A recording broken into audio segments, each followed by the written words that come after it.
Good evening. Oh, Ken, what are we doing? Good evening. What what are we doing? We are doing what we do for our fans, for our growing fan base, Dave. That's why we do what we do, and that's why we suffer the way we suffer. Yeah, and I think I'd So, rather get my teeth here pulled we are. again. I got them pulled when I was, like, in my early 20s, but, I think just, waking up in a pile of drool because my wisdom teeth are all gone is more preferable than what we just had to go through this last week. Well, especially when you don't remember when you had your teeth pulled, but you do remember when you watched these shows that we watched this week. So, maybe we I should just take finished. that, let's get that medication that they give you to when you pull your teeth and then take it before we watch these episodes, then we won't even remember that we watched them. It might Be make it easy. better, because to the audience Mm. who is watching, Ken and I both watched the first 2 episodes of Star Trek Academy, and for your pleasure, we're going to give you our reviews, our thoughts on the show, and, well, if I'm telling you already, I'd rather get my teeth pulled again. That tells you just where I am about this. Do we call it a Th show? Is that the right way to call it? those A Hallmark Christmas DEI movies PSA? those Hallmark Christmas movies are looking better all the time, Dave. I don't that's Oh, bad. I man. can't believe I'd ever say that, but I just said it. I'll tell I you. was telling my wife, remember when we were doing wholesome things like watching K-pop Demon Hunters, The Wiz, David Bowie and the Labyrinth, Labyrinth. and Yes. yeah, just wholesome shows like that. Mm. And then we've just come down to this level where we're Those were the watching days. the Those were the Star days. Trek Academy and A and anyway, remember, anyway, everybody, we're Star Trek fans. yeah. So but you're Well, gonna find out more in a few minutes. Um, Dave, on a better note, how's your week been, even though it's only been a few days since we had our last podcast? so what we talked on Thursday. I know we're reviewing a little early this week, guys. We Mhm. are. I have a conference I have to go to, so Ken was so gracious to say, "Yeah, sure, we could bump it up a few days." But I do like the surprise Tuesday review for y'all. You know what? It was a good weekend. Cold. It is cold in Ah, Florida. yeah, I'll What tell about you. you guys?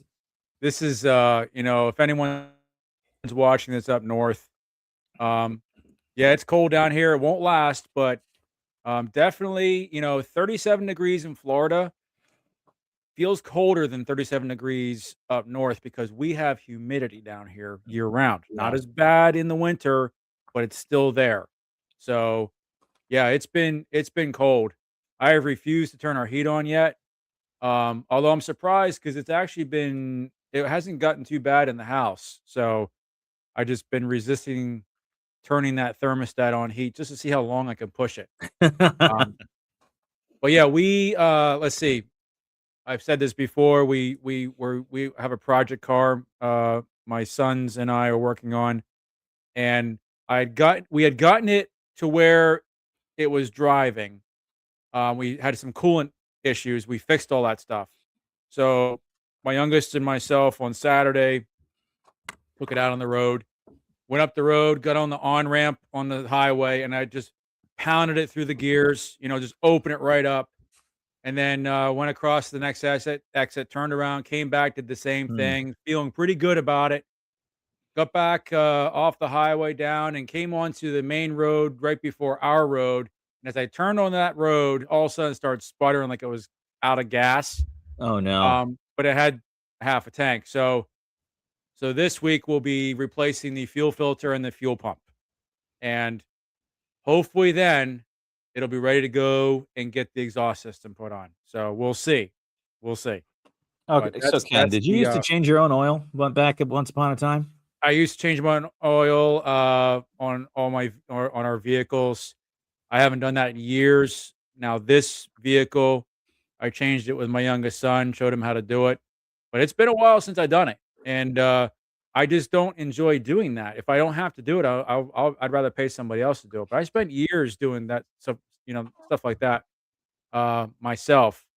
Then I was like, okay, I'm not doing that anymore. But this one we did. But I'll, you know, I'm not a big working on vehicles fan. Now this is different because it's a project. So it's not like, "Oh, no, I didn't get that put back together. I can't drive to work tomorrow." It's like, "No, it's just gonna sit in the garage for another week." So, Well, what I um ask is, so when I lived in Pennsylvania up in the Northeast, and Ken and I are both originally from the Northeast. Ken's also originally from Pennsylvania, believe it or not. mhm. Yep. So we come from God's country. um, Land of and frap. I hated changing my oil when it was cold outside. Oh, I yeah. hated it. Yeah. No, I'd I had the rather, like, benefit. yeah, My parents had a garage have a garage, um, and I could at least bring it in out of the weather even though it was still cold in the garage. Um, so it was better than, like, changing it in laying in the snow and changing it or something like ugh. that, or laying in the When ice, you're on but still, it's concrete still and it's cold. like, oh yeah, you're laying on concrete and it's like 50 or below, it's cold. Now, Yeah. the one thing that you were saying earlier, it is more humid down here, but you also like those of you who may not be from the Northeast, when it's 37, it's probably been in the 30s for 4 weeks in a row at that point. So your body is used to the cold. Or When it yeah, hits 50 in like PA or in the Northeast on it, like in January, you're going like, "Whew, this is nice and warm." Now, yeah, meanwhile, we're used to it being, we're baked in the sun down here. When it starts to get 60s, I'm starting to like find my sweatshirt. yeah. So because we're so warm all the time, when it hits like 37, I saw down near you that there was frost on the cars again. That's Oh, yeah, I had frost, it was this morning, yesterday morning too, and, crazy. I lived in Pennsylvania the first 11 years of my life, and then we moved to New Hampshire, and I remember working outside, like, January, we would have it would get cold, and then we'd have what's called Indian summer, usually have, like, a few Oh days yeah. or a week or whatever where it's warm, it's up in the 50s. So, we'd be working in our T-shirts, and there's snow on the ground, and it felt warm, but down here, we're bundled up, it gets below 60, we're Yeah. bundling up. So, it's different, it's all about what you're used to. So, Yeah, yeah, definitely. my kids have said they want to see snow, and I'm like, oh, you sweet sun child, you have no idea. By the way, speaking of cold, our house has gotten down to 50 degrees. Yikes, Kelly, did you have on like 10 of these?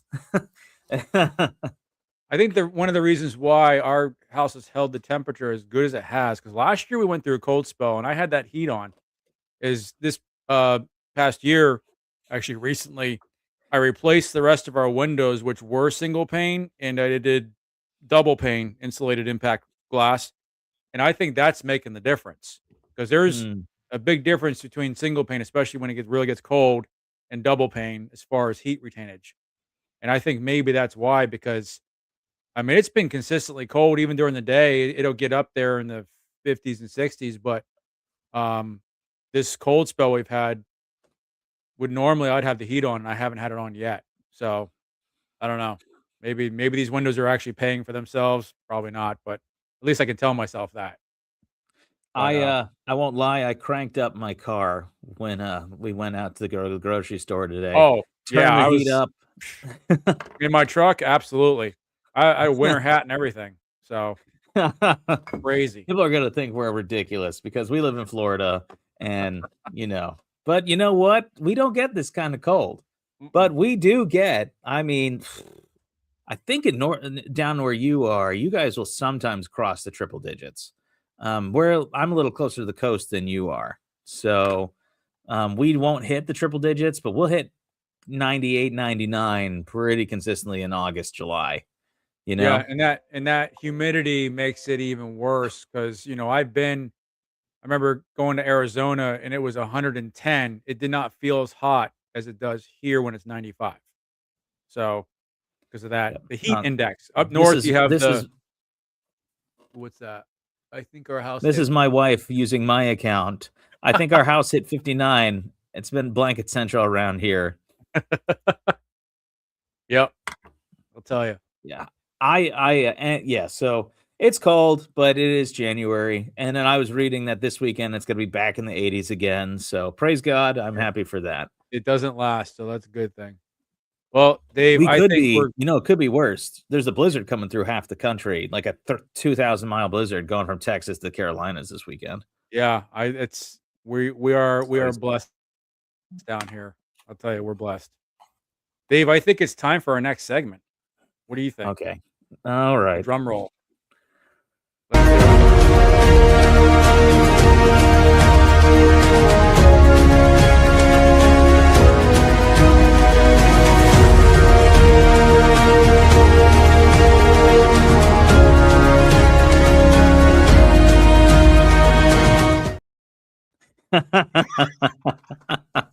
What did I tell you? Perfect. That says it all. That says it You all. so what maybe none of you know is that I think Ken just really enjoys using these AI GIF things, and he'll make these videos, and you've been doing this for a long time. We'll have to talk about how you just love video editing at some point in the future, but I wasn't Yeah. allowed to look at that until just now, and that was chef's kiss. That was great because this is the only thing that could have topped it was if the dumpster was also on fire sinking. A floating dumpster. The only thing that was weird about this, did you notice the rowboat was going towards the burning ship instead of away Oh, from it? that's you and me. That's You and us, I you're are right. bro. I didn't even think about that. You're right, and I didn't plan that part of it. That just came out that way. That yeah, we are the ones heading towards the disaster, so all of you out there can stay back here and watch. So, Yeah. well, Yep. That's right. this this picture's worth 1,000 words. Well, they say a picture's worth 1,000 words. I say this picture's worth about 10,000 words. Um, Found this today. This is what Star Trek fans think of the new show. These are the different captains, all looking at Captain Blondie, who is disgracing the captain's chair. So, as we said before, we are unfortunately reviewing the new TV series Starfleet Academy. I will not call it Star Trek Starfleet Academy because there's nothing Star Trek about this. Keep in mind, again, we are Star Trek fans. It's funny, Yeah. Dave, because uh, tonight we had our men's Bible study at church. So I was, getting out of there, coming home, eating dinner, and then getting set up here. And so when I got there, one of the guys that runs it, he's a Star Trek fan too, and we talk about this stuff all the time. And he says, "So, I hear you've watched the new Starfleet Academy, and no, and yeah." And he said, "Yeah, I watched the, first episode and I fell asleep partway through it." I'm like, "Well, I wish I could say the same thing." Um, so let's dive into this a little bit here. I made some notes. I wanna talk about I'm gonna do episode 1, and, I'm gonna kinda spearhead episode 1, and then Dave's gonna spearhead episode 2 because they came out with 1st and 2nd episode last Thursday, and then the 3rd episode is coming up this Thursday, and we'll review that next week for, your viewing pleasure and our misery. Um, That's what we do the around here. overall plot. Go ahead. What's that? I said that's what Did you we say do something? around here. Oh yeah. The overall plot is this. So the plot the storyline centers around a troubled young man named Caleb. Um, and basically what happens at the beginning is he's a little kid and he's fatherless and his mom's there who's a criminal. She conspires with another criminal to steal basically for food and stuff rather than getting a job. And so um Captain Blondie, they're on a planet, but they're not on Earth. They're on a different planet. And this is during the end of the burn. And so the burn was when the ships were not able to travel at warp. So pretty much where everybody was, they were stuck there. And this took over a period of, I think it was like 40 years or something. Or maybe it was longer than that. I don't remember. Don't care. Um, so the colony, the Starfleet people that were on this planet, they were kind of policing it, presiding. So um, she basically the woman, the mother, and this other guy who I can't remember his name either, and I don't care. Is they were committing crimes, and as a result, a Starfleet officer was killed because of what they did, and so. They were brought to trial, and Captain Blondie was basically the judge, and she sentenced both of them to prison. So they both went away to prison. So the ICE agents, I mean, Starfleet agents came and hauled them off. Uh, So she, spent the next year, 15 years feeling bad about what she had done, that she had sent 2 criminals to prison. Thought that she had been too harsh. So meanwhile, the young man Caleb, grew into a young man, troubled young man, in and out of trouble all the time. And so finally they get together. She finds him and says, "Hey, I'll help you find your mommy because it's my fault that she's gone. But you have to join Starfleet Academy, and then so you can break all the rules there instead." And so that's what he did. And that's how the storyline starts. So the idea is they're going to search for his mom and bring them back together, and he gets to do whatever he wants and gets rewarded for it. Um, Yikes! So several things here. Um, right away, they throw Star Trek canon out the window. So Starfleet Academy has always been known in Star Trek canon as the best of the best of the best are the only ones that get in, because you have to compete for a spot. You have to be a genius. You have to be mentally fit, physically fit. You have to be 10 steps above the rest. We see a great example of this, Dave, if you remember in Star Trek The Next Generation, Wesley Crusher, who was a kid and he got special privileges. He was able to pilot the ship and stuff like that. He was like 16 years old. And he was a genius, though. He was a yeah. prodigy. And they had an episode in the first season where he went to a star base and he went to um, compete against 3 other people who were like top notch for one spot that was open at that time in Starfleet Academy. And he didn't get it that year. He got it later on. There was fierce competition. So you have to be sharp as a tack. You have to be able to think on your feet. You have to be physically fit, all these things to get into Starfleet Academy. Well, apparently in the 32nd century, they took the rule book and just threw it out the window, set it on fire, threw it out the window, took the bar, dug a big hole and stuck it down in the hole. No, pretty much that now anybody that wants to be in Starfleet Academy can be in Starfleet Academy. You don't have to Ugh. be physically fit or mentally fit. You don't even have to be. You can be a criminal if you want to. It doesn't matter. Or, They'll take or not even a person. not even a You, person. you could That's be a right. hologram. They will take whoever comes along. And it's amazing to me because I think about this. What would be like a parallel we could look at today? And I've thought about this before. The astronauts, right? We had the Gemini missions, the Apollo missions, the space shuttle missions, and then the flights to International Space Station and the people up there. Now we have the Artemis missions that they're going to be doing, and Yeah. all these people. When I've watched documentaries on this and seen all kinds of stuff, these people are the best of the best of the best. They are competing against hundreds or thousands of other people for these positions, and then the amount of preparation it takes for an astronaut to be ready to go, up there and do what they do, which is very dangerous. It takes years. And I can tell you right now, based on what I've seen, I could never do it. I could never withstand the physical stuff they put some of these guys through. Partly because I don't have the inner ear balance to be able to handle what they have to Mhm. handle. Um, Imagine if we just threw that out the window. We have the Artemis missions coming up, which is they're going to go back to the moon. Um, so in the Artemis mission, I think there's 4 astronauts going. Yeah. So we could have one 600-pound astronaut.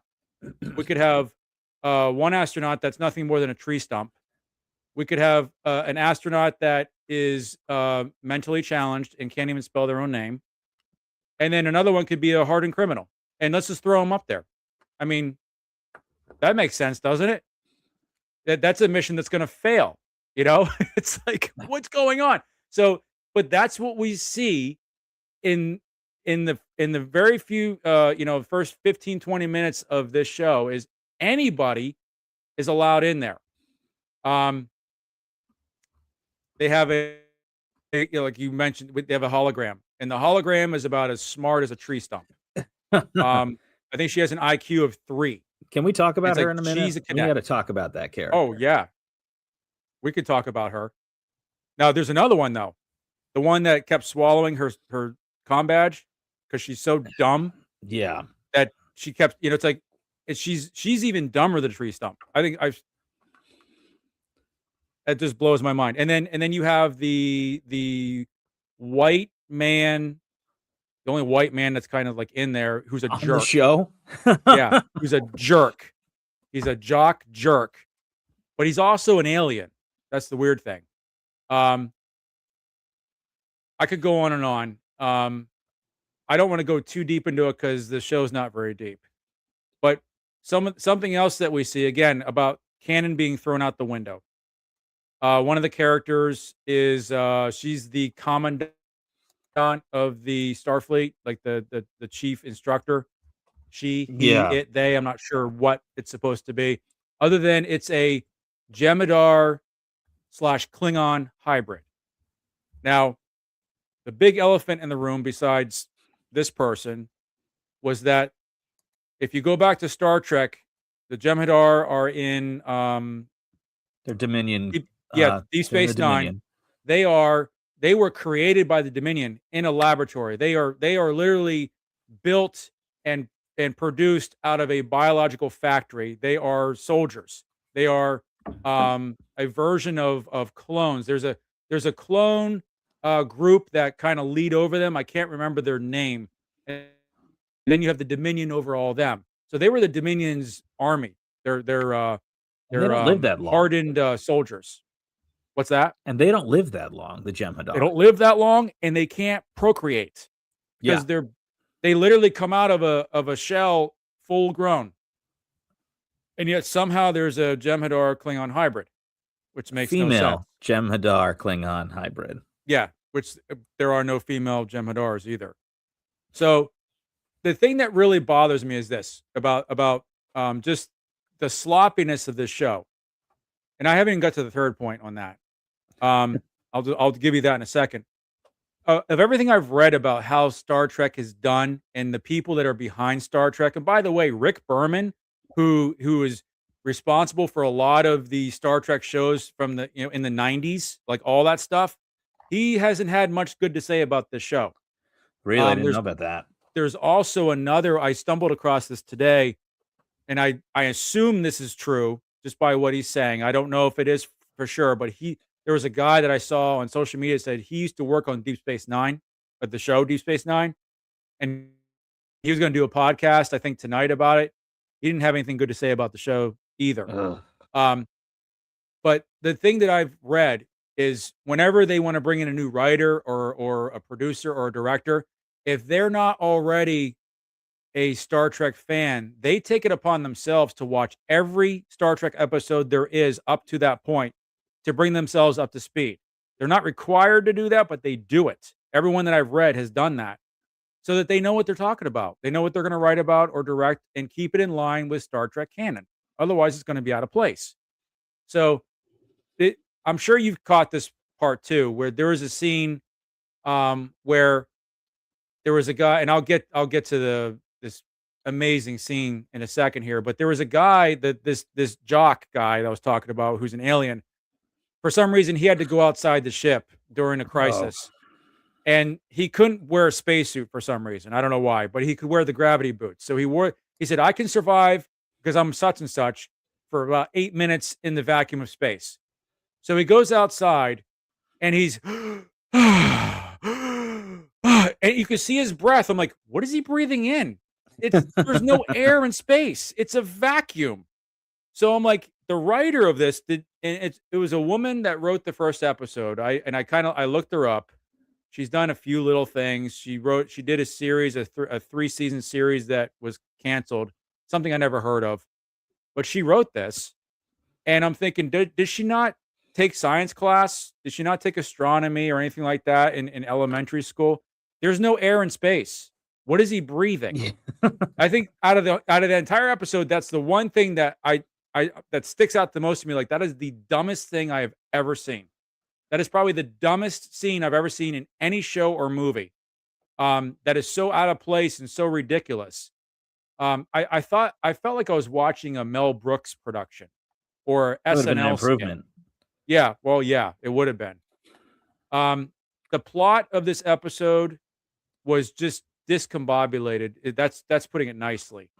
The villain we talked about. So keep in mind they've all the Caleb got on board the ship that it's going to take them to Earth to Starfleet Academy, and all the cadets are there. So they're traveling through space, and then this villain comes along, the one that was locked up years ago with Caleb's mother. He somehow escaped from the penal colony, and he got a hold of a ship that looks like something out of Stranger Things.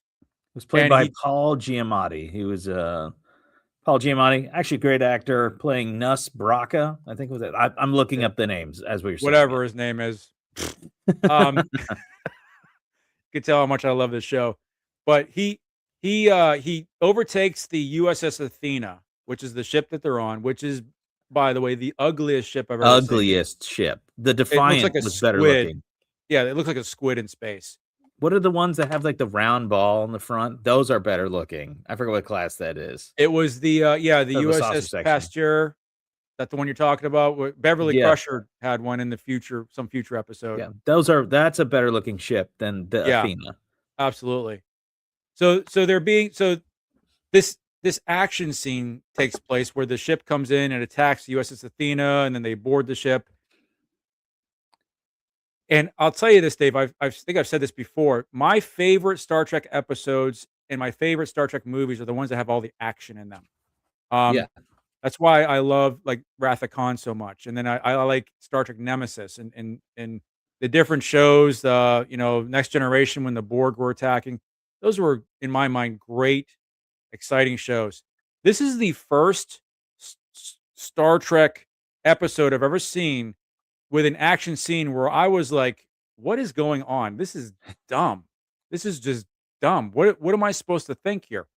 So, the villain, do I hate him or do I laugh at his jokes? Which one am I supposed to do? Can you tell me? Because I don't know. At that point I thought I was watching a Marvel movie, a modern Oh, yeah. Marvel movie. Oh, yeah.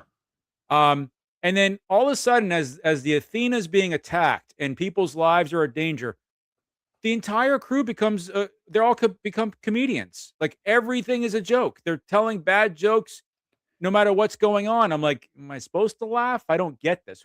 Is there a sickness, a space sickness going on? An alien virus that's infected all these people? I don't know. On top of that, one of the things that really stood out to me, Dave, the music sucked. Oh, yeah. It was Star like Trek's they supposed to have good downloaded it off a free music website from Pakistan. It was terrible. I mean, the music makes or breaks any sort of production. And the music, I was just like, what is this? It was terrible. I do like the Doctor because he's Oh, yeah, he's that's from Voyager, and he played his part, and it was he's a likable guy. I've always liked that character. Um, I just I kind of cringe that he's involved in this, but hey, it's probably a paycheck. He probably needs the money, but yeah. at least he's Well, kind of a comic relief out of the whole thing. But Well, yeah, really, let's go ahead and finish up, and then let's talk about this because I'm yeah, chomping at the bit over here to tell you what. there the what in this genre, what makes good storytelling in this type of genre is that you can't predict what's going to happen next, and that you're Yeah, surprised at what happens next. The whole thing was predictable. It was so predictable. It was just like I said, my friend, he fell asleep within, a few minutes of watching this. He was like, and I wish I could have fallen asleep. But I had to, and quite honestly, if we were not reviewing this, you'd already if be I done. was just watching it, I would have shut it off after 15 minutes and not looked Yeah, back, you know? and So I think it that's was weak in every way. It was weak in every way. and I think what you're saying, like, I would not be watching this. Is that's it. That is my big review. I Yeah. would not watch this show. Yeah. I was telling Ken this. This is not a Star Trek show. This No. is a high school show with a Star Trek trapping. And it's not really a Star Trek trapping. It is No. they are trying to get in as many of like Star Trek winks and Easter eggs as possible. So I literally just finished watching episode 2 like 15 minutes before we started. And you know that character, the little robots that fly around that they had, they Yep. make a cameo of that. I forgot what that species is called. They make a cameo of that species in the second episode. You're talking about something that's just so dumb. Just so dumb. So the character that's the hologram, her name is Sam. A hologram is a program. Okay? Yeah. This is not a real thing, it's a program. A program does not need to go to school. So number 1, I don't need to if I'm going to program something, it's going to do its job. It doesn't if it I don't maybe they learn in the 32nd century, but you program something, it does what it's supposed to do. Yeah. This program character, this hologram, or as there's like the stupidest politically correct moment you can tell. It's like, well, we don't. So the doctor, who is the best character on the show, the doctor says, "Yes, I've heard about this planet of holograms," and he's a white male, and the hologram, who is not, it's a black female, says, "We prefer photonics." Yeah, I And remember and that part. I I physically cringed. My teeth hurt from how cringe that was. And so she's a hologram. She's not a real person.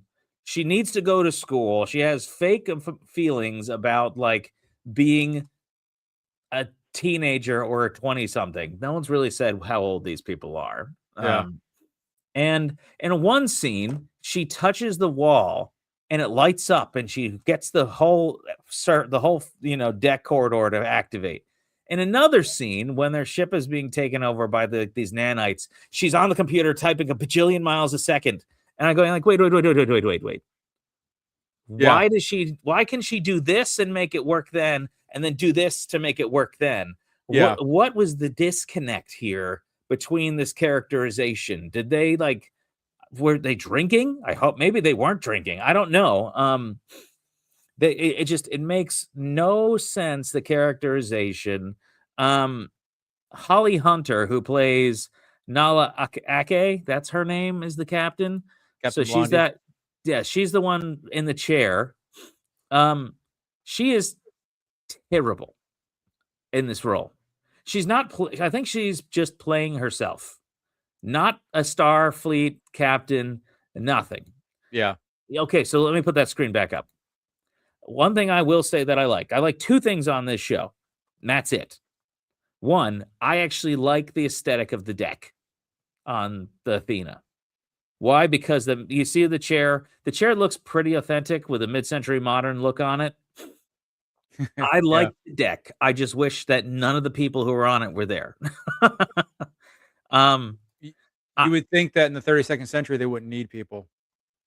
Well, I mean, they have a planet of holograms, Ken. Yeah. And so I like the aesthetics of the deck. I like the doctor. I think he's just there to get a paycheck. He did remind me of who the character was in the past. Yeah. I wrote this down. I hate the Burns storyline. I hate it. It's stupid. It is the dumbest thing that there is. It is an excuse to remove themselves from all the old characters. I don't like. It makes sense that the Federation would collapse because they ran out of space gas. And yes, it is just space gas, and they don't have an alternative method of fuel, so they can't run their ships. And woe is me, they never figured out how to get away from using these fossil fuels. I mean, excuse me, these dilithium crystals.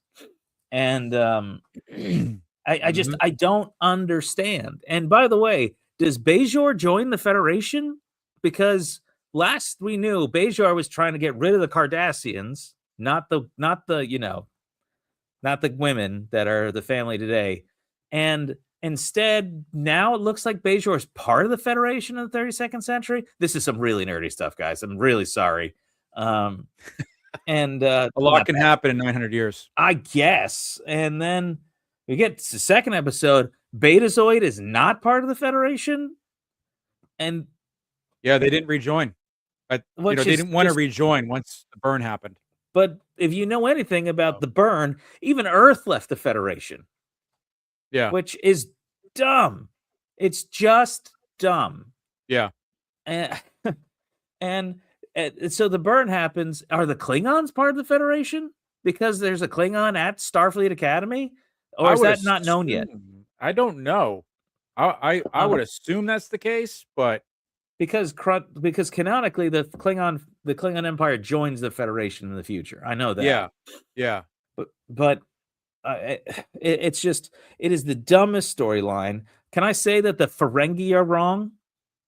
Like, did you see the Ferengi walking around? I saw the Ferengi, yeah. They look like mice. They don't Yeah, look like Ferengi.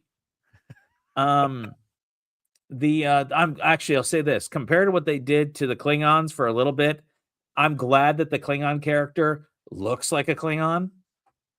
yeah, yeah. Um, I did noticed you that too. notice that? What were they called? I forget what they're called. The okay, so here's some deep Trek stuff. The Charon, the guy who's half white face, half black face.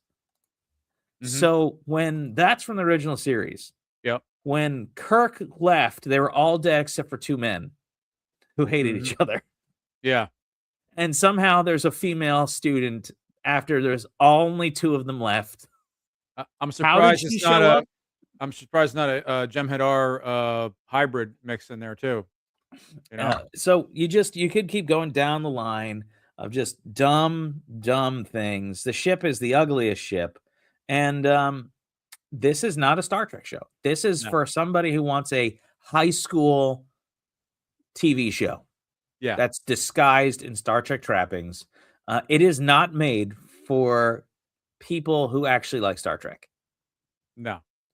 I mean, Um, I was on one hand, I say, yeah, I was dead accurate on my prediction, but on the other hand, so was probably hundreds of thousands of other people because it wasn't hard to predict where this thing was going. But it was fun to predict anyway, but it was like, no, no, I'm not a genius for predicting it. It was really easy to predict. And we predicted it as many other people as I'm hearing have. Because I watched after our podcast last week, I watched it was Friday, I watched both episodes. Then I opened up, I opened up and looked on my phone and to see what everyone was saying out there. Because before that I hadn't said anything. And I'm like, yep, we were spot on. This is exactly what we thought it was. It's not for us. It's not for Star Trek fans. They're trying to reach another audience. So the yeah, question but is, will they accomplish that goal? They here's the haven't done thing. it before. Yeah, here's the thing. When it comes, and Ken, you and I talked about this offline. Um, when it comes to sci-fi, the audience that likes sci-fi is very narrow, but they usually have a lot of money. Yeah. You know, it's not the same audience that likes Friday Night Lights or you pick the current TV show. I don't even know what the modern TV shows are. It's not that audience. Yeah. Sci-fi fans are usually a lot more niche. They're a lot more committed. Like they know the finer details. They own the books. They've read the canon. They're in it. They own it. You see that in their walls. It's part of their life. So Dave, Um, that brings up a good point. If I can interrupt, Go ahead. the the original series was carried by a small group of fans, Yep. and that's what kept that show going. The network, I think it was NBC, they hated the show. They wanted it gone. So by third season, they put it on a time slot that was so off the wall, it was guaranteed to go under. But the fandom, their group of fans are the ones that brought that show back in syndication and then continued to grow in this group and make it eventually what it's become. But it was a small group of people, but they were dedicated people. They were influential people. People like Lucille Ball, who, if it wasn't for her, Star Trek never would have got off the ground. And I didn't everyone know was that. telling her, "You're going to go bankrupt if you put that show on." And she said, "I'm doing it anyway. It's my studio. I'm doing it anyway." And she did. And She gambled and she won. So, but like you said, it took a if it wasn't for the fans, the show, no one would even know who Star Trek is today, Yeah. Well, you see, know? this is what I was telling Ken offline. Star Trek and Star Wars, people think that they're the same, and they're actually very different. Yeah. Star Trek is a hard science fiction show. Star Wars is an opera, a Western in a space veneer. They Yeah. use space. It takes place in space. It's got magic. It's got the Wild West. It's got highs and lows. Yeah. And so that has a broader appeal because a lot of people can get into the opera or the Western or like the kind of magical thing of Star Wars. Star Trek being a hard science fiction, that keeps a lot of people away. It's a Because lot more nerdy techy, where Star Wars is not that way. You can watch Star Wars know nothing about the science fiction of how the ships work and all that stuff. No one talks about that's not what Star Wars is about. and that's So, but right. Star Trek is different. Yeah, Star Trek has a fan base of people who love that kind of information. They are invested in that kind of information. They want to know the nuances, and that's true of Star Wars too. They want to know the nuances and so on. But these people care about hard sci-fi, and Yeah. so coincidentally, the people who love hard sci-fi generally have more money Yeah. because they're usually working in these scientific trades. That's why, like the cell phone, this is because of Star Trek. Yeah. That's what this is from. Like it is not because of anything else. It's because when they saw McCoy talking to Kirk on a flip phone, they're like, I can make that. And then they did. Yeah. And so these people have money, they have an investment, they love it. Yeah. They are able to pay big money to go see these things, like and go on these cruises and meet the stars. And they do. This show is not made for them.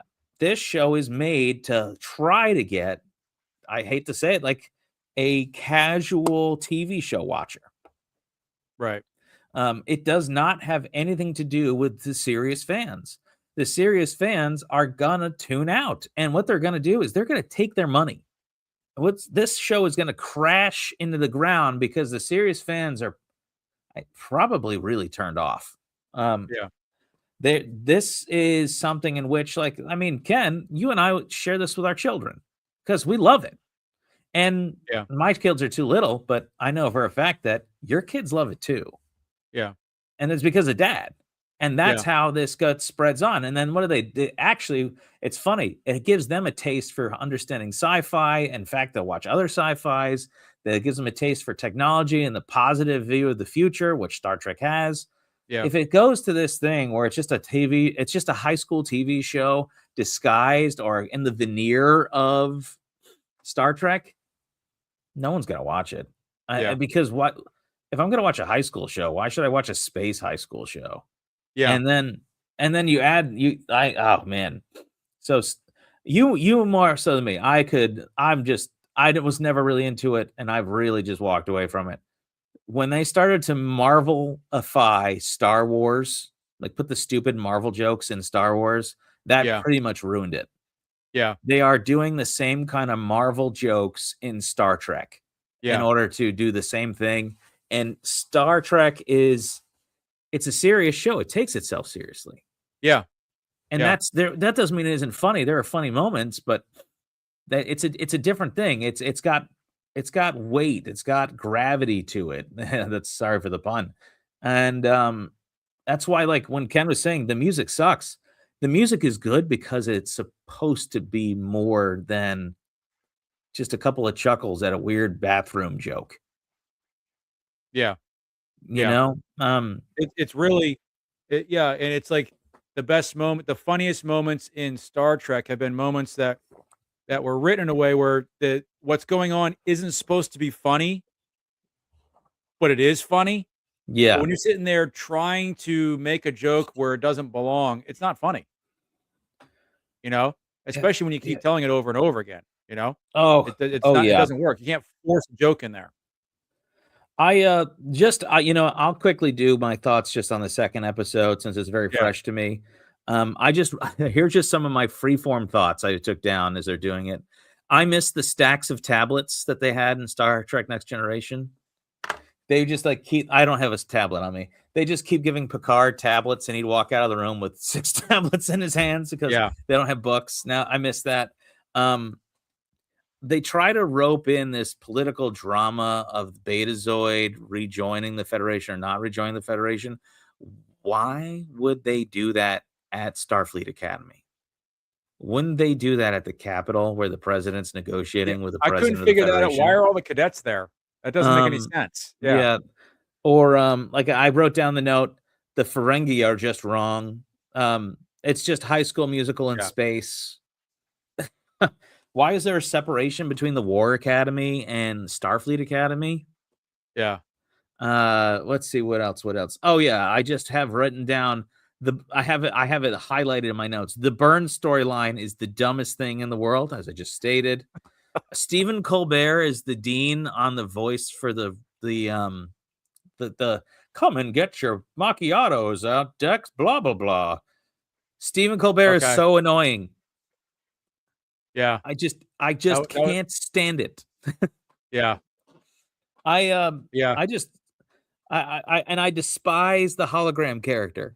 Like a hologram character program should not be in school. No, the doctor was programmed to be a doctor. He was instantly a doctor. He was brilliant because he was programmed that way. And so, and the funny part about him was his bluntness, his lack of a bedside manner. That's what made his character funny. And the crew would react like, "Oh, you got to tone it down. You got to." So he would learn from them in those aspects, but his program was never like, "Oh, I went to medical school for 12 years and this is how I learned." No, you're a hologram. You were programmed that way, you know? And so they even went as far as to change his programming to adjust it. Versus this girl's just, "I'm a hologram. This is the way I am. I'm here to learn." It's like that doesn't make any sense. You're a computer program. How are you even existing? The doctor has his mobile emitter. What does she have? A mobile emitter? I never saw one. So how is she So even here's another question existing? for you. How is the Golden Gate Bridge still standing 1,000 years later? I was gonna, you know what? I thought about that when I saw them. Like, how's that still there? It must be a replica. It must be Well, that thing would have been I rust dust centuries ago. yeah, I know that there are people whose full-time job is to repaint the thing. That's all they Yeah, do. And they've been repainting it for 50 plus years. But but for it's 1,000 years of painting, yeah, it still has a lifespan though. Even with a painting, at some point, it's going to become where it's not usable anymore, and then it'll become just basically a museum piece, and they'll build a new bridge next to it. That's yeah, even or better. what's the thing? Yeah, you're talking about the music. When the so if you haven't watched it, the USS Athena lands on Earth and Oh transforms into a school. And yeah, so when they're that was coming into that was Earth, so awkward. when they're coming into Earth, it starts playing that song in San Francisco. Yes, And yes, you're that going was so awkward. like, It's like, and what is the this? ship just got the crap kicked out of it, and then suddenly it transforms into a school. Yeah, And you're like, so they gotta like repaint it, or they gotta rehull it, and why is it a school? And also, so Starfleet Academy and Next Generation was like a collection of buildings. So somehow, here you go, Ken. Here you go. Somehow, the Golden Gate Bridge, which is 1,000 years old, is standing, but the buildings from when Picard was at Starfleet Academy gone. gone. Yeah, How? How? How? yeah. It's none of that makes any sense. It makes about as much sense as breathing in the vacuum of space. That's Then how so much like the sense. fish guy was breathing in space, somehow is able to like hold his breath in space for 8 minutes. The main character Caleb, which just breaks you in my heart for a very personal reason. Yeah, he's a delinquent. He is a troublemaker, and I don't know why they chose that as the character. Yeah, and yeah, just your point of Starfleet Academy is supposed to be the best of the best. Yeah, What's going on here? yeah. It's Um, it's a What's her name? mockery. Holly Hunter, who plays Nala Ake, is 400 years old. She was there before the burn and after the burn. Mhm. And I'm trying to think, what would you describe her character as? Annoying? She's not witty. Annoying, No. yeah, but she's not It sassy. She's not witty. Is it she's plucky? unremarkable, Oh, that's for honestly. sure. It's just and her not to I mean, I understand you put someone in that character and she has this major speech impediment that's all I hear. It's like I can't hear anything else she says. It's like, why would you put a character like that in there with that pronounced issue? Pardon. Um, Or the deaf president of Betazoid. yeah, I like that's that whole I storyline understand is people are trying to do representation, but let me tell you, they have everyone represented except for anyone that looks like Ken and I. pretty There much. is no, there is, I mean, you have Caleb, the character, he's a male, but he's not really masculine. There is no real good masculine character in the show. It No. is so it's not, I don't even want to say female. It's just effeminate, Yes. which is not feminine. Right. It's just Right. effeminate. It's the worst kind of feminism. It is just so bad. Like you don't know what's going on. The only time there is any masculine energy is when the president of Betazoid is just being like totally closed off from rejoining the Federation because he's like saying, "Hey, yeah, you guys abandoned us and things got terrible. Why should we trust you?" He's like, Right. "Wow, there's the only man. He just showed up, and well, of course, what is he? A jerk doesn't want to rejoin the Federation." Mhm. And He wants to keep his walls up, his borders up. keeping your walls up, Ken, is you don't put we don't build walls, we build bridges. That's right. It's all about not removing, it's about including. Mhm. Or All some other inclusive. All inclusive. uh-huh. And walls are bad and exclusivity is bad. And the Federation, what did she say about democracy? Democracy is a living thing, or no, the metaphor like totally got mixed halfway through about democracy. Eh, Yeah, I don't remember. Oh, I was it probably, in a stupor at that point. So let me just finish up by saying my overall opinion on episode 2 was it is not a Star Trek episode. It is a high school episode with a Yeah. mean dad. Yeah. That's it. That Yep. is it. It's a kid who's trying to find his mom and a girl who he likes, who has a mean dad who won't let her go to school there until the end, where he lets her go to school there. The end. And everybody lives happily ever after. And that's it. Pretty much And it. it's retarded. Actually, that's a compliment. Unremarkable, and it's funny 'cause my favorite modern Star Trek show is Strange New Worlds. I've seen season 1 and 2 probably 3 or 4 times, and I'm ready to watch and go through and watch season 3 along with those again.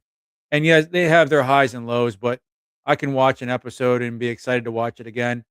I would never, under any circumstances, watch these 2 episodes again. In fact, if there was something I had missed, I'm like, "Oh, I gotta look at this for a review," I'd be like, "Nah, I just won't mention it." That's how bad I'm like, "No, I would never watch either one of these episodes again." So I Hey, will say this, while we're forcing ourselves to watch these episodes, it will only ever be once in my book that I will watch oh, each of these episodes. this is terrible. By the way, great comment by me, except it's really my wife. The only all inclusive I like is a cruise. I agree. I like all inclusive cruise. Yes, Cruises that's that have true. everything. That's That's true. great. The buffet. This was not a buffet. This was certainly all inclusive, but not the way that we would like. No. It's just, if you want to watch it, That if you're getting paid to watch it, I guess that'd be an acceptable reason to watch this.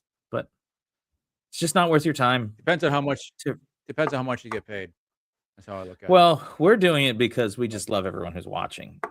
And Yes. remember, I don't have the graph handy with me right now, but according to the study we had done, Our viewers are some of the most intelligent and handsome. Yes, handsome. It was not beautiful. It was handsome people that there are. Yes, So, indeed. but it takes Ken and I losing our little ounce of sanity to help you get there. Ugh. And Oh, Ken. we would love if anyone wants to participate in their review of this movie by leaving some comments about it or Oh, show. We would definitely look at that and even talk about it on our podcast. So I gotta be honest. definitely. I was angry after the first episode. I was legitimately angry. I was sitting there and it's funny because we were texting. We do this a lot. We were Yeah, texting yeah, back and forth. And at one point, I think you were watching the first episode. I had already seen it. I was watching the second while you were watching the first. yeah. And We were a little at behind. one point, I almost texted you and said, "You know what? Maybe we should stop after 2 episodes and just move on to something else." It's that bad, people. It's that bad. And remember, we're Star Trek fans. So Well, take I that would for what like it's to worth. watch a real Star Trek show. Yes. I just I haven't think we seen one should. in years. Yeah. We'll have to and based on what could be coming up, we might have a chance to see a fresh one and review it together.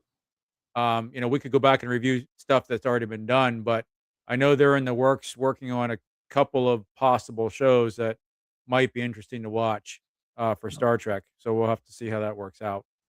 So, we need to arrange it how we can fix how we would fix Star Trek. And I mean, I could tell you my quick thought, which is just go back to the fans. Give that small fan base exactly what they want, and they will dump billions of dollars on you. There's a reason Yep. why Strange New Worlds has been so popular. Because I know I've said this to you. I think it was on the air, but at the risk of repeating myself to anyone that's listening, Strange New Worlds is what Gene Roddenberry would have done had he had the resources to do it and the technology to do it. It's like the fulfillment of his vision that he could not quite get on the screen because they didn't have the budget to do it or the resources or the technology. Um, it really reminds me of the original series just on steroids, done in a modern way, and it sticks to start the Star Trek telling canon. It's not off the wall. They're not so far they haven't tried to go off in a different direction. So we'll hopefully that'll hold true, but it can be done and it's funny because it's on one hand it's being done over here, and on the other hand over here they're way off the tracks. So two different, and I think it like what we talked about, I think it's okay, the Trekkies have their show over here. Now we're going to try something for a different group over here, and I think it's going to be a disaster. I don't think they're going to get the fan base they need. No. And People, I don't think they're going to get past season one. if you like high school hijinks, why would you watch a Star Trek show with it? No, because you're not going to understand anything else that's going on. It's not going to make any Exactly. sense, you know? Exactly.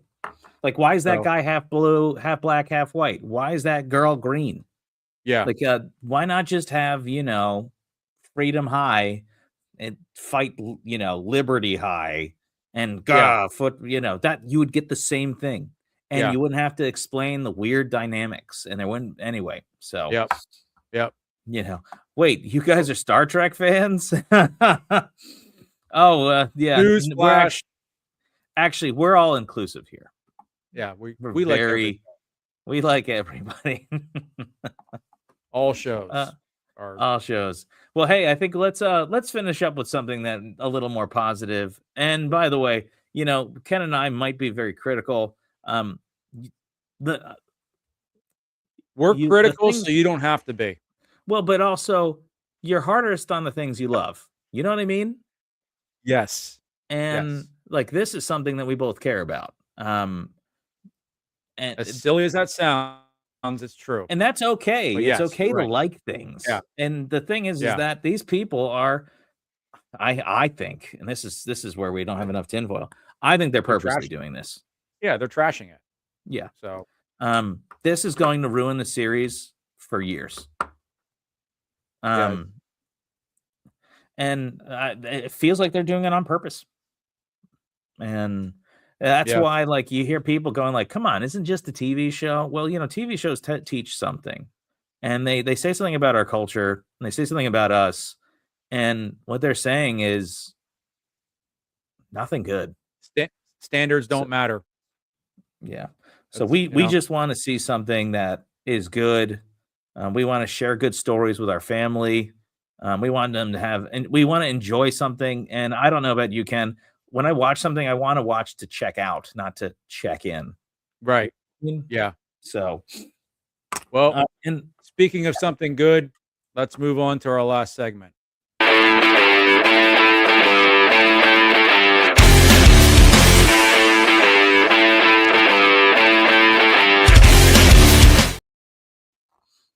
well, you just like making these things. That's what it's got to be.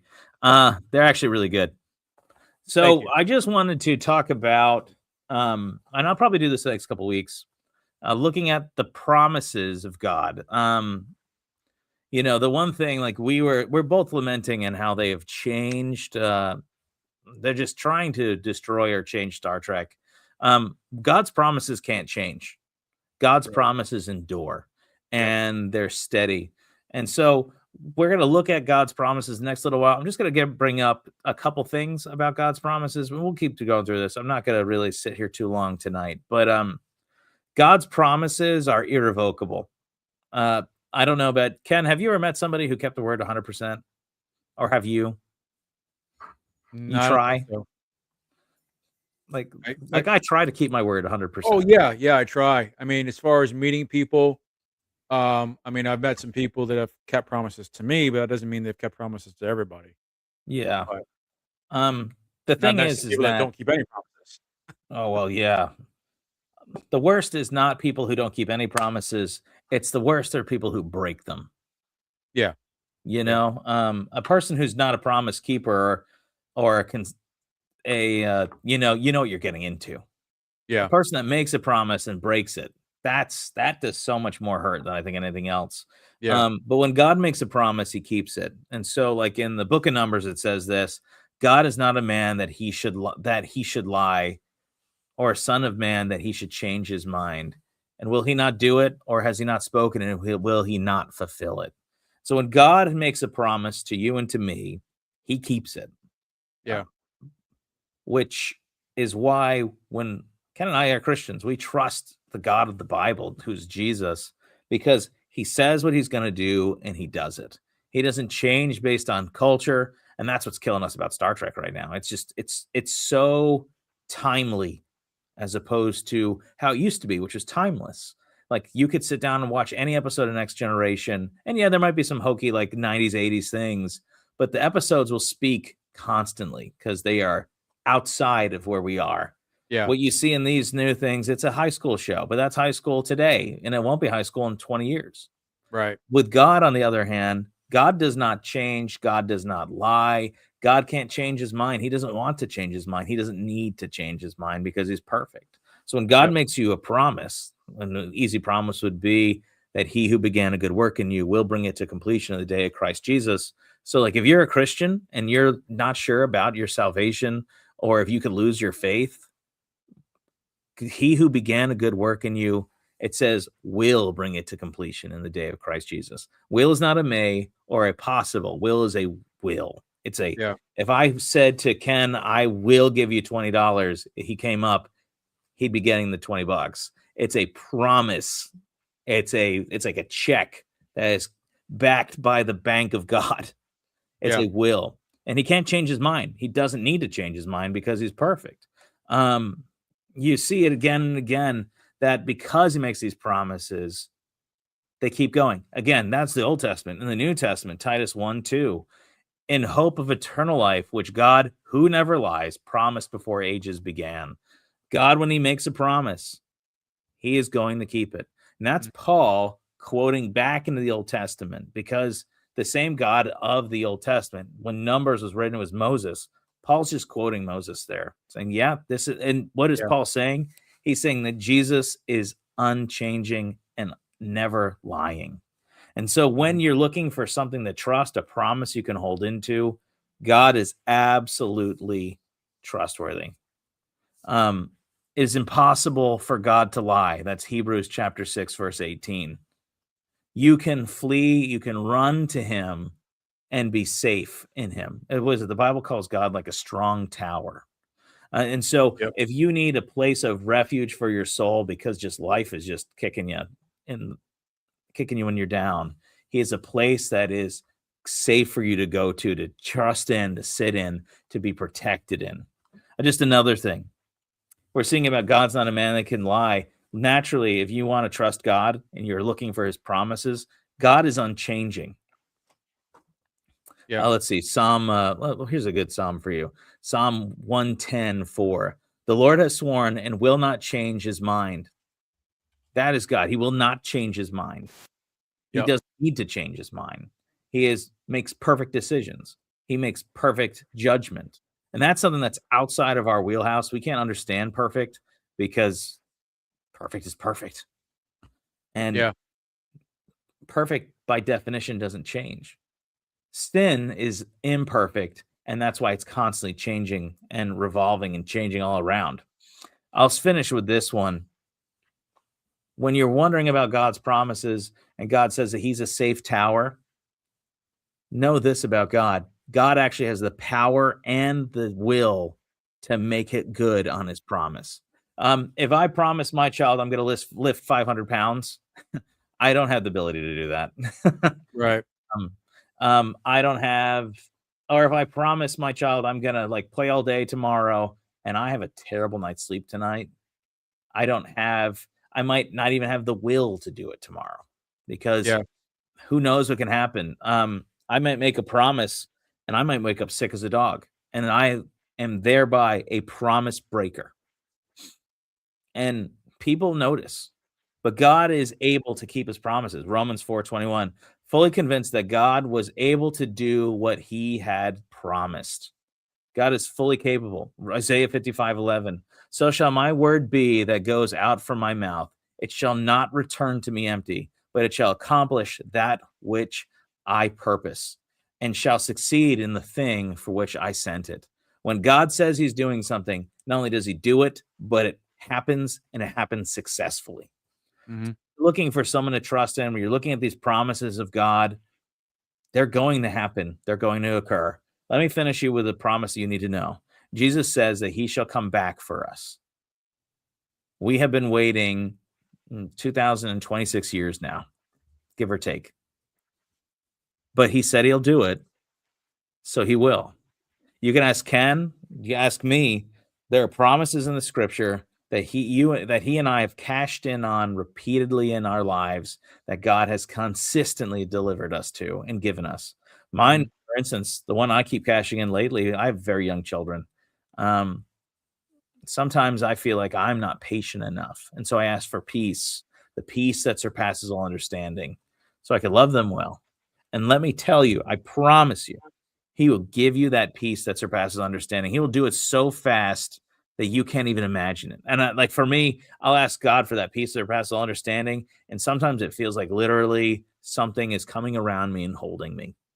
And Mm. sometimes it's just as if a spirit or a hedge of quietness comes down over me. It's real. It's real. Yeah. And have you ever grabbed onto or cashed in on a promise of God that you're like, I needed that, and God showed up for me? Yeah. I mean, um, kind of the same thing as far as, for me, I have a tendency towards being anxious. And so, praying that God gives me that peace, for myself and the promise, or the command that God gives, be anxious for nothing. That's right. Um, and it's a command. It's also something I, I take and how do I say this? I rest in that because if God's telling us that we can do that, he's telling us to do this, that means we can do it. And under his strength, we can do it and we can have peace. And, um, that is something that, I go back to a lot. Um, Another verse that popped in my head, I looked at the reference as we talk about promises. is Romans 11:29. The gifts and the calling of God are irrevocable. Amen. That's That's a a good one. promise to Christians that God will never forsake us, even if we fall flat on our faces, even if we are unfaithful to Him. And by the way, we're unfaithful to God all the time. Oh yeah. Shamefully, we are. So the idea that we can keep our salvation because we're faithful enough is absurd. But the fact that God said, my gifts and my calling of you are irrevocable, that's a promise to us. He will never leave us. Um, and I don't have to worry about my salvation. I don't have to worry about whether or not, well, am I going to make it? Am I going to make it? God's already done the work, you know? Mhm. And so does that mean we have a license to sin? No. As Paul says, no, absolutely not. But we can have joy in knowing that our salvation is secure. And when we look at our lives and we see, yeah, we're sinners. And even when we think we're having a good day, in comparison to who God is, we're filthy, rotten sinners, saved by Mhm. grace. Um, and that promise, I think, is one of the most important promises that God can make to us. He's like, "Your salvation is in my hands; it's not in your hands. You can rest in that." So, Can I say I this take great to comfort in that. yeah, let me say this to young parents out there, or maybe to old parents too. The will of the Lord is that none should perish but have everlasting life. If you have a Mhm. kid or a grandkid in your life that, or maybe a niece or nephew, I don't know your situation, maybe you're a teacher. Um, God's will is that none should perish but everlasting life. And so count and cash in that promise for the child in your life. God, you say that your will is that none should perish but everlasting life. So save my son, save my daughter, save my grandchild, save my niece, save my nephew. That's your will, Lord. Yeah, I'm cashing in. God, save them. And so if that's yeah, you and you're a good parent, a good grandparent, a good just there's this child in your life, maybe it's not a child, maybe it's a friend. Cash in that gift. Constantly tell God back what he has said. And God honors his word. He always will. yeah. And don't be afraid of that. Cash in on it. Constantly bring it back. If there's a mom listening to this right now, and I think there are a couple, um, pray for your child more than pray for your child with more tears than you shed when the child was born. Shed more tears in prayer than you did in childbirth for this child. Mm, Let me tell you, it is worth it. Dad out there, dad, put new grips on your desk in prayer for this child, just like how you gripped hard when this child's birth. Pray and cash in that promise. It is so good. Don't be afraid to do it either. The Bible is quite clear that your heavenly Father delights in giving you good gifts. Imagine how much he delights in saving even your child. So yep, don't be afraid. Go to him. yep. That's what I got tonight, Ken. Sounds good. Sounds good. And yeah, if you have any questions or comments, you can comment anytime, and we'll do what we can to answer your questions. And I think that's a wrap for tonight. Next week we're gonna have, not this Thursday, but next Thursday we're gonna have our regular time and channel, and we're gonna do episode 3 as a review. And whatever else we do will be a surprise. So you'll have to come back and find out. So Yes, so hey, we'll be back on the 29th, 9 p.m., keeping our regular scheduled time. yep. Um, we'll probably keep the Promise series going, Star Trek review, and then Ken and I will talk off camera. We're having, believe me, we're having fun. We are. We are. Yeah. We're having fun being miserable, but we're having fun. Well, So anyway, everyone have a very good night. God bless you, and we will see you in the next one.